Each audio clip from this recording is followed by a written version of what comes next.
napansin niyo ba na parang ang dami ng issue sa community natin? Hindi lang sa basura, pati sa mga possible hazards.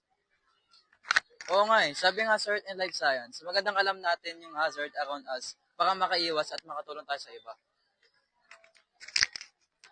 Actually, gumawa kami ng mini-survey. Nagtanong kami sa 16 na tao about community hazard awareness.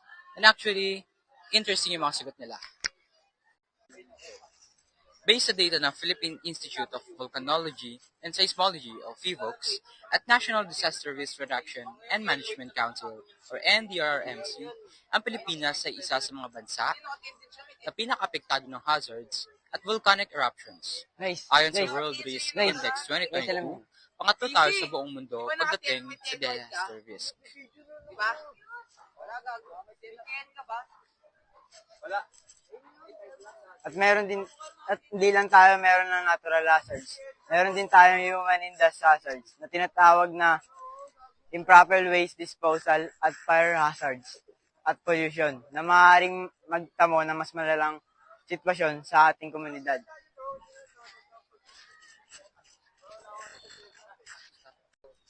Alam niyo ba, ayon sa DNR, 60 million tons ng basura ang nai-generate sa bansa kada taon.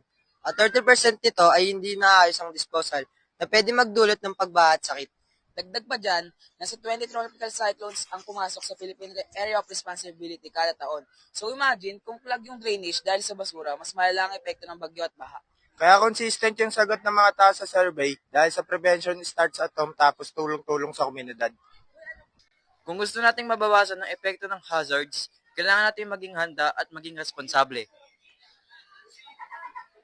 Hindi lang ito tungkol sa pag-iwas sa sakuna, kundi sa paggawa ng tama kahit walang kapalit.